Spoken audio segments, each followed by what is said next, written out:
नर्मदा नदी से निकलने वाले पासनों को नर्मदेश्वर कहते हैं। यह घर में भी स्थापित किए जाने वाला पवित्र और चमत्कारी पासन है, जिसकी पूजा अत्यंत फलदायी है। यह साक्षात शिव रूप सिद्ध और स्वयं शंभु, जो भक्तों के कल्याण के लिए स्वयं प्रकट हुए हैं, शिवलिंग है। इनको बाण लिंग भी कहते हैं। शास्त्रों में कहा गया है कि मिट्टी या पाषाण से करोड़ गुना अधिक फल स्वर्ग निर्मित शिवलिंग के पूजन से मिलता है। स्वर्ग से करोड़ गुना अधिक मणि और मणि से करोड़ गुना अधिक फल वान लिंग नर्मदेश्वर के पूजन से प्राप्त होता है। घर में इस शिवलिंग को स्थापित करते समय प्राण प्रतिष्ठा की आवश्यकता नहीं होती। गृहस्थ लोगों को नर्मदेश्वर शिवलिंग की पूजा प्रतिदिन करनी चाहिए, क्योंकि यह परिवार का मंगल करने वाला है, समस्त सिद्धियों और स्थित लक्ष्मी को देने वाला शिवलिंग है। सामान्यतः शिवलिंग पर चढ़ी कोई भी वस्तु ग्रहण नहीं की जाती, परंतु नर्मदेश्वर शिवलिंग का प्रसाद ग्रहण कर सकते हैं। क्यों?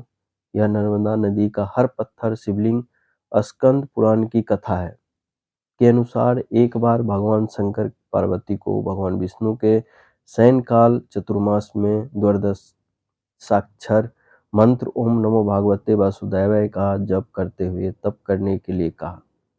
पार्वती जी शंकर जी से आज्ञा लेकर चतुर्मास प्रारंभ होने पर हिमालय पर्वत पर तपस्या करने लगी। उनके साथ उनकी सखियां भी थी। पार्वती की समस्या में लीन होने पर शंकर भगवान पृथ्वी पर विचरण करने लगे। एक बार भगवान शंकर यमुना तट पर विचरण कर रहे थे। यमुना जी की उछलती हुई तरंगों को देख ये यमुना में स्नान करने के लिए जैसे ही जल में घुसे, उनके शरीर अग्नि की तेज से यमुना का जल काला हो गया। अपने स्वयं रूप को देख यमुना जी प्रकट होकर शंकर जी की स्तुति की। शंकर जी ने कहा, यह क्षेत्र हर तीर्थ कहलाएगा, इनमें स्नान से मनुष्य के पाप नष्ट हो जाएंगे। आदित्य है शिव की लीला। भगवान शिव यमुना के किनारे हाथ में डमरू लिए, माथ पर त्रिपुंड लगाए, कभी वो गीत गाते, कभी मौज में नृत्य करते थे, तो कभी हंसते थे, कभी क्रोध करते, कभी मौन हो जाते थे। भगवान शिव मनजित हैं। उनमें उनके दिगंबर रूप का गलत अर्थ नहीं लेना चाहिए। देवता, मुनि और मनुष्य सभी वस्त्रहीन ही पैदा होते हैं। जिन्होंने इंद्रियों पर विजय प्राप्त की है, वे सुंदर वस्त्र धारण करके ही नग्न है, और इंद्रियजित लोग नग्न होते हुए भी वस्त्र से ढके हुए हैं। भगवान शिव तो काम को भस्म कर चुके हैं। उनके इस सुंदर रूप पर मुग्ध होकर बहुत सी मुनि पतियां भी उनके साथ नृत्य करने लगी हैं। मुनि शिव को इस वेश में पहचान नहीं सके, बल्कि उन पर क्रोध करने लगे।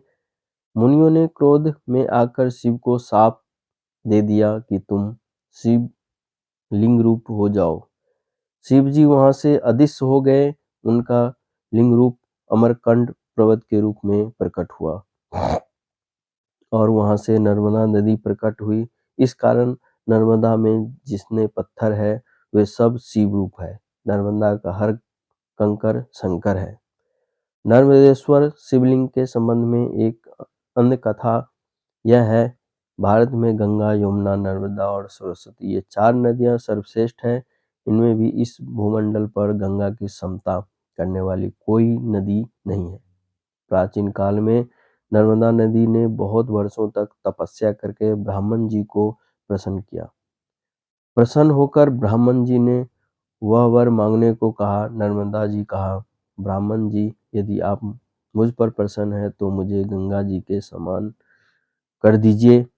ब्राह्मण जी ने मुस्कुराते हुए कहा, यदि कोई दूसरा देवता भगवान शिव की बराबरी कर ले, कोई दूसरा रूप भगवान विष्णु के समान हो जाए, कोई दूसरी नारी पार्वती की समानता कर ले और कोई दूसरी नगरी काशी रूप की बराबरी कर सके, तो कोई दूसरी नदी भी गंगा के समान हो सकती है। ब्राह्मण जी की बात सुन नर्मदा के वरदान का त्याग करके काशी चली गई और वहां पिलपिलाती तीर्थ में शिवलिंग की स्थापना करके तप करने लगी। भगवान शंकर उन बहुत प्रसन्न और मांगने के लिए कहा। नर्मदा ने कहा, भगवान तुच्छ वर मांगने से क्या लाभ है, बस आपके चरण कमलों में मेरी भक्ति बनी रहे। नर्मदा की बात सुन भगवान शंकर बहुत प्रसन्न हो गए और बोले, नर्मदे, तुम्हारे तट पे जितने भी प्रत्यस्खंड पत्थर है ये सब मेरे वर से शिवलिंग रूप हो जाएंगे। गंगा में स्नान करने पर सिद्ध ही पाप का नाश होता है। यह यमुना 7 दिन के स्नान से और सरस्वती 3 दिन के स्नान से सब पापों का नाश करती है, परंतु तुम दर्शन मात्र से संपूर्ण पापों का निवारण करने वाली हो जाओगी। तुम जो नरवेश्वर शिवलिंग की स्थापना की है वह पुनः मोक्ष देने वाला होगा। भगवान शंकर उसी लिंग में लीन हो गए। इन पवित्रता पाकर नर्मदा भी प्रसन्न हो गई। इसलिए कहा जाता है कि नर्मदा का हर कंकर शंकर है। हर हर महादेव। दोस्तों, वीडियो कैसी लगी कमेंट में ज़रूर बताएं। साथ ही वीडियो को लाइक ज़रूर करें। अगर चैनल पर नए हो तो चैनल को सब्सक्राइब ज़रूर करें।